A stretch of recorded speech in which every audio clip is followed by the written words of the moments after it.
আত্মারামের কৌটো কী বা তার অলৌকিক ক্ষমতা? কেন স্নানযাত্রার দিন আত্মারামের কৌটো পুজো করা হয়? ঠাকুর মা স্বামীজির অনেক ভক্ত আত্মারামের কৌটো এই নামটির সাথে অতি পরিচিত। কত স্মৃতি, কত লীলা যে জড়িয়ে আছে এই আত্মারামের কৌটোকে কেন্দ্র করে। আজ বহু পরিচিত সেই আত্মারামের কৌটো, যা ঠাকুর শ্রী শ্রী রামকৃষ্ণদেবের জীবন্ত স্বরূপ হিসেবে আমাদের মধ্যে বর্তমান, তার কিছু অজানা ঘটনা বলবো আপনাদের। কি এই আত্মারামের কৌটো?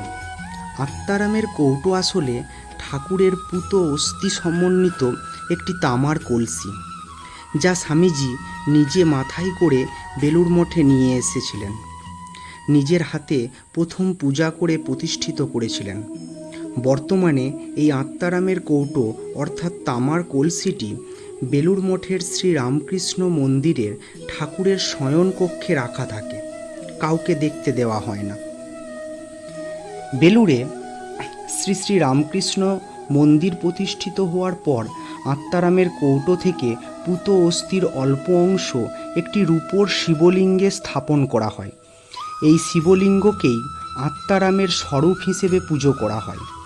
এছাড়াও রামকৃষ্ণ মঠের বিভিন্ন গুরুত্বপূর্ণ শাখা কেন্দ্র যেমন কামারপুকুর, কাশীপুর, চেন্নাই, মুম্বাই প্রভৃতি মঠে আত্মারামের কৌটো স্বরূপ একই শিবলিঙ্গ রাখা আছে এবং সেটা নিত্য পুজো করা হয়। কেন স্নানযাত্রার দিনই আত্মারামের কৌটো পুজো করা হয়? বছরে মাত্র 3 দিন এই আত্মারামের কৌটো স্বরূপ শিবলিঙ্গ সর্বজনসমক্ষে এনে পুজো করা হয়। সেই দিনগুলো হলো শ্রী শ্রী ঠাকুরের তিথি পুজোর দিন, স্নানযাত্রার দিন আর মহা অষ্টমীর দিন।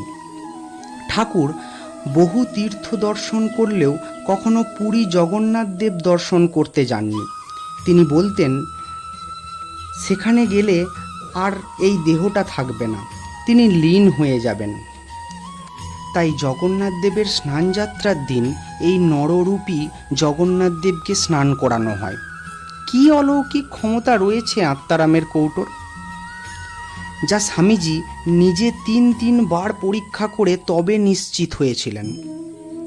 প্রথমবার পরীক্ষা করলেন 1898 সালের 9ই ডিসেম্বর। সেদিন বেলুড়ের নতুন মঠের জমিতে দোতলায় ঠাকুর ঘরে স্বামীজি নিজ হাতে পুজো করে আত্মারামের কৌটোকে পায়েস নিবেদন করলেন আর কাতর প্রার্থনা করলেন, ঠাকুর তুমি বহুজন হিতে এখানে স্থির হয়ে থাকো। বলেই স্বামীজি আত্মারামের কৌটোর দিকে তাকিয়ে প্রশ্ন করলেন, বলো থাকবে? তার উত্তরে স্বামীজি শুনলেন, ঠাকুর বলছেন থাকব। স্বামীজির বিশ্বাস হলো না। তিনি আবার বললেন, বলো তুমি এখানেই থাকবে? ঠাকুর আবার বললেন, থাকব। আবার স্বামীজি বললেন, বলো জীব কল্যাণে তুমি এখানেই থাকবে? ঠাকুর আবার বললেন, থাকব। এটাই হলো আত্মারামের কৌটোর মাহাত্ম্য। দ্বিতীয়বার যখন পরীক্ষা করলেন তখন স্বামীজির শিষ্য স্বামী নির্ভয়ানন্দ প্রবল জ্বরে আক্রান্ত।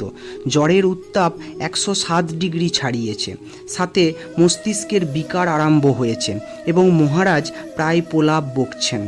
ডাক্তাররা আশা ছেড়ে দিয়েছে। সকল সন্ন্যাসীরা উদ্বিগ্ন এবং বিষণ্ণ হয়ে গেছেন।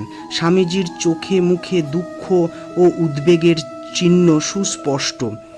সন্ধ্যা আরতি শেষে স্বামীজি স্বামী নির্ভয়ানন্দকে মন্দিরে নিয়ে আসতে বললেন। এরপর স্বামীজি ঠাকুর ঘরে প্রবেশ করে তার নিজের প্রতিষ্ঠিত আত্মারামের কৌটোকে গঙ্গা জলে স্নান করালেন।